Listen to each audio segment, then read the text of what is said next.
Welcome everyone to this evening with Chinabot and Chinabot founder, Safi Bong.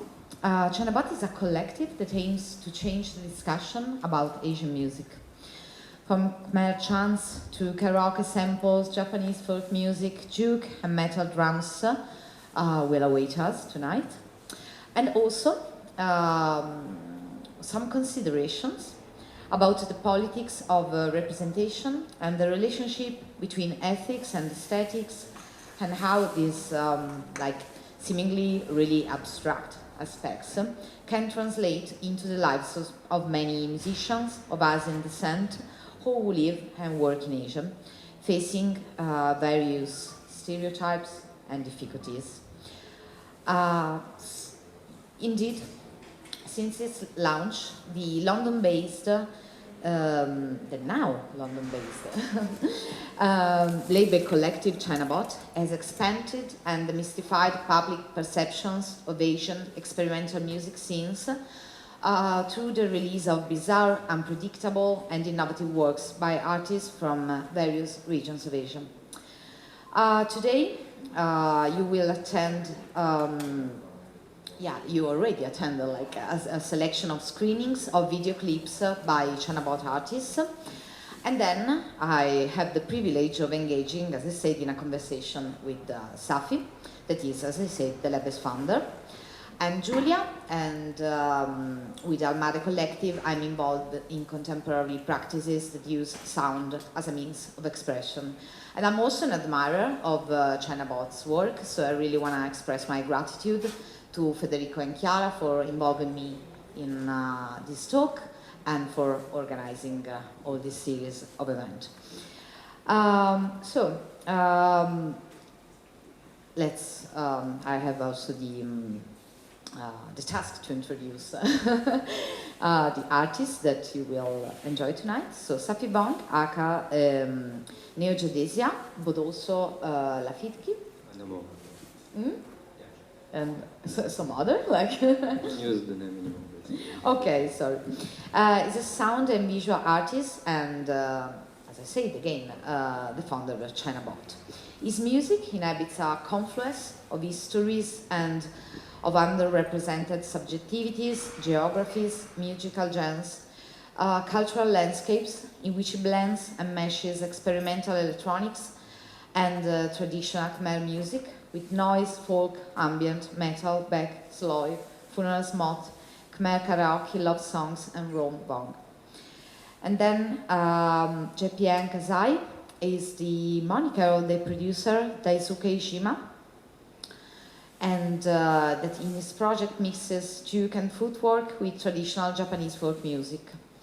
It starts from a concept that is very dear to Japanese culture called I'm sorry if I can pronounce it in the wrong way, but onko chishin, is it correct? And which can be roughly translated as creating new ideas from the study of the past. So, where to start? I think there are quite a lot of perspectives from which we could start to talk about your work, Safi, as a musician and founder of the Chinabot label. Maybe we can try to create a sense of continuity with yesterday's conversation around diasporas now, and maybe it can be interesting to bring up some elements related to your biography. Your journey on a literal and metaphorical level that started as a refugee from Cambodia, growing up then in France. And I understood that Chinabot was born thanks to many encounters, both digital and physical encounters, with other artists of Asian descent, as well as artists living in Asia. So I wanted to ask you if your background is somehow, if you consider your background to be somehow peculiar, or if you found connections and common experiences with other artists that you met. And if you think that compared with your experience, something is changing now with new generations. The thing is my parents are Cambodian, I was born in Thailand. and we moved straight away to France. But I never met any Cambodian musician in my city, and I just met like a experimental artist from Laos in France called Ayan Coco, and we start to talk about this similarity, and so we decided to create Chinabot because it was still complicated to organize like a community with like Asian artists in France, and then I moved to London, and it was so much easier. I met a lot of like Asian artists, and there's more like a discussion, maybe more in London than Paris actually. And it was really helpful to create the label. I started in 2017, and they give me like the chance of like promoting in the venue Café Auto to do like regular gigs, and more creative invite us to do like collaboration. There's more like a younger collective doing more like something about diaspora, but more into clubbing, but they want to do collaboration with us. And bring like a diversity in like clubbing night and also like avant-garde music. So, and let's come back again, like biographical aspects, but using them as a stimuli to then speak about the attitude of Chinabot. We already told that your family moved to France, yeah. and you grew up in Nancy, where you played in many bands in the post-punk and punk hardcore scene. And so, of course, I imagine that it's also the way that you get in contact with what we can call the do-it-yourself ethics. And so I think, and by do-it-yourself, of course, I don't necessarily mean self-trained or untrained artists, but most like artists that don't care only about the production of music per se, but also they want to affect to their way of working the level of the real, so also the condition of the production of music. I wanted to ask you if it's something that matters in Chinabot, because of course it's a project devoted to support the production of music, but also I think we can say to change the political and macro-political dynamics that lays under the production of music. Yeah, I think the DIY scene in Nancy was really important to me, and I discovered a lot about booking and promoting bands. Actually, we book a lot of bands from Italy. Like, I think the first band we booked was Movie Star Junkie, and we did a small tour with them here, and we discovered a lot of connection between France and Italy. We played in a lot of squat, and something I wanted to bring also in this like electronic scene, because when I used to scream in like grindcore band, I used to get like lyrics, like I used to do photocopy, I used to write in fanzine and stuff like that, like DIY distribution, and just, yeah, important to create by yourself and create this network and the community, and it's like, yeah. And so is it something that also, I don't want to say like survive, but is it something that you bring with you, also in the way you approach your work with Chinabot? I mean, also in the way in which you get to know, for example, the artists that you involve in the label, for example. Yeah, it doesn't work with all artists because some artists got like really big expectation, and maybe you want to be like pop star, I don't know, but it's not what we want to release anyways. But trying to keep a balance and understand also like what artists want actually. And so we discuss a lot and yeah. So like, I understand that also the artists involved in the label somehow, I mean, even if you all agree upon, okay, a certain idea of making music and to change the perspective on vision. Not really. I think Okay. there's a lot of release we did, and it's not really political, just like about music and whatever I want to do. And it's even not experimental sometimes. And Okay. you just, if it sounds good, just let's do it. No, of course, of course. No, in this sense, talking about different perspectives, I would like to quote a passage from an article that was actually published on Bandcamp Daily, written by Tristan Batz. And I suggest every one of you who's interested in going deeper into the knowledge of Chinabot to read this article, because to me it was very useful and beautiful. And the author writes that in an increasingly globalized cultural landscape, aesthetics and culture are capital. And for many East Asian artists, this means fighting an unwinnable battle.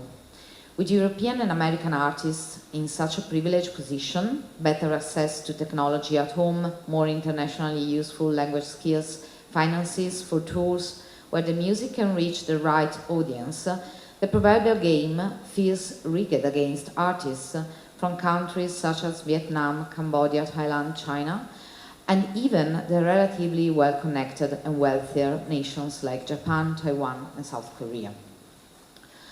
I think this is actually very interesting, and I would ask you if you would elaborate on that, because, you know, especially concerning the second cluster of countries, maybe coming from a superficially Eurocentric perspective, it's hard to think, for example, that nowadays a project that comes from South Korea could face this kind of difficulties. But maybe there are like peculiar kind of glass ceiling dynamics also, you know, between different Asian countries. So I would like to ask you if you could, from your perspective, of course, help us understand better the differences that these artists are facing every day. Yeah. The thing is, like, this article is from 2017, and I can feel the change since 2017 until now. And of course, like, there's more like a discussion about it, and I can see like even more booking in a festival and venue from especially like East Asian, and I think it's good. I can talk about London. It's like also like changed a lot in 5 years, and the situation is like different for every country. Like, I mean, the Asian scene in the UK is more Indian, Bangladeshi, but East Asian it was quite small and it's going up quite a lot now. It's like a bit similar in France and Germany probably. Okay, so now things are changing since. Do you think that the pandemic has a role in this? Maybe like the acceleration of ways to develop tools to work online, digitally speaking. So also communities that are basically based mostly in the digital space, and then they also have, of course, a physical counterpart, for example, for consent and blah, blah, blah. But maybe the pandemic gave more possibilities to organize, for example, in the digital space, and then transform it also in real life. Maybe not just the pandemic, but I think just internet and all the new social media platform. I mean, when I was younger, I just used MySpace and I was connected to everybody, but now everybody can reach a lot. And it's a big network. And, So it's becoming easier also from artists coming from countries that I would say have less institutional support to organize tours and meet people that can bring occasions, or there is still some kind of structural difference in this sense? I think there's a lot of change, especially between Southeast Asia and Europe. CTM from Berlin started to create this platform like Nusa Sonic, about a bit like a CTM in Southeast Asia, and bringing some German artists as well, doing collaboration with like artists from Southeast Asia. But we managed to bring together all the promoters from Southeast Asia and do festival in all the capital, and it changed the dialogue actually, and local are really more interested to do things about this kind of music, and it's still like a nation. It's not easy to bring this kind of music, but it works. Of course. But it was a 5 years project, and now it's done. Shame. And yeah, well, so actually my next, one of the possible questions to ask you was exactly about the possibility to engage in alliances between European and non-European artists and organizations, and especially in this case, organizations and artists based in Asia, or and so from what you just told me, it seems like we is super general, but like we as a collectivity are finding ways not to build these alliances actually, or is it something that has still to be conquered? And no, actually, I like to do more collaboration. We actually release some artists from Philippines doing collaboration with like French artists, or Kazakhstan artists making collaboration with like Swiss artists, and yeah, I want to do it more actually. Just yeah. No, it's super interesting, and yeah, and this kind of like I have to say social geographical perspective, no, on makes me think about another thing I read about Chinabot and about you in particular, and I read that for a period you lived, you came back in Cambodia, and you run an artist-run space. And from what I read online, it wasn't that easy to work in that context, also because of the, let's say, influence of the, not the influence, but the way in which the French community took a lot of space in that peculiar context. Yeah, it's always sad to see how people coming from privileged position, as people coming from a former colonial empire, no, in this sense, fail still nowadays to realize that they act from a very peculiar position, okay, and they can be, their work can be detrimental in a conscious or a conscious way toward the local communities. So I don't know if you want to tell us something about that period, and if, as you just told us, maybe something is changing also in that direction. The thing is, like, when I came back to Cambodia, I ran this art space for helping people on tour between Thailand, Vietnam, and Laos, and Cambodia just between, and we couldn't find anything. And so, yeah, just like start this space, and I booked a couple of bands from Indonesia and Malaysia. It was nice. It was really near, actually, the French Institute, but we wanted to do collaboration because, of course, they got budget, and but they never wanted to interact with what we done. And I think there's like facility when you're French and do things in Cambodia, and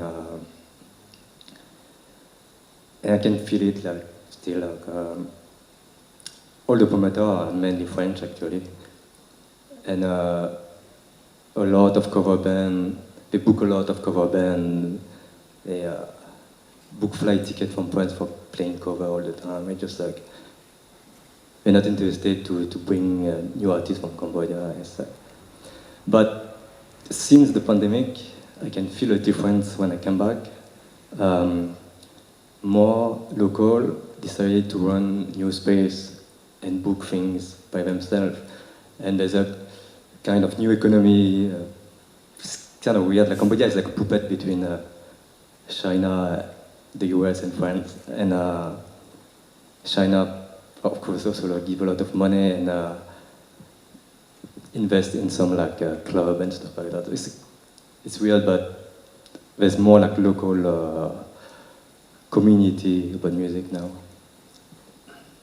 It's still kind of, it's not avant-garde, but still more open. Okay, I understand. And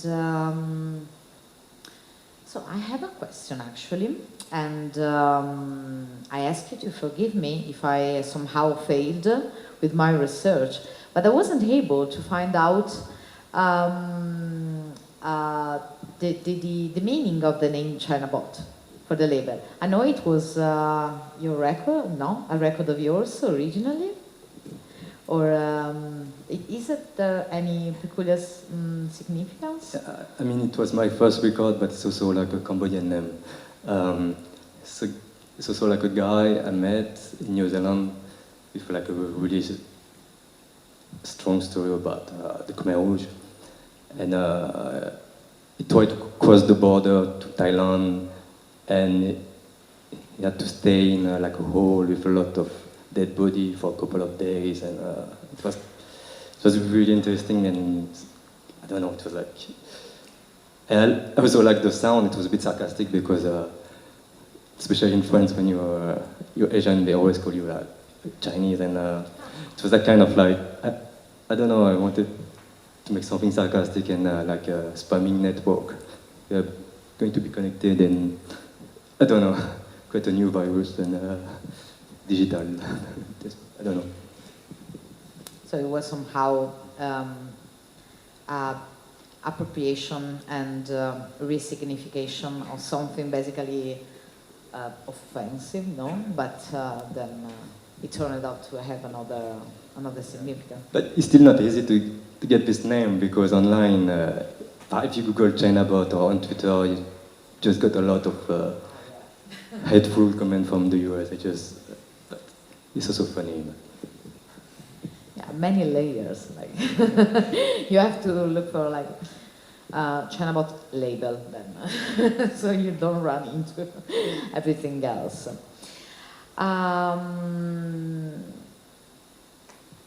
Yeah, another maybe difficult question, since we are in this. How is it possible to? I mean, is a project like Chinabot also financially sustainable, considering all the structural difficulties that we just mentioned in a way?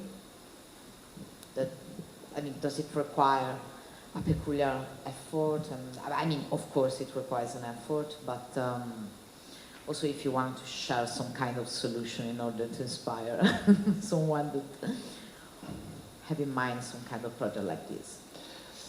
The thing is that it was always hard to make money from like this style of music. Just like, I think if I want to make money, I can make like mainstream music, but it's still, we can cover every release from the last release, so it's like kind of stable.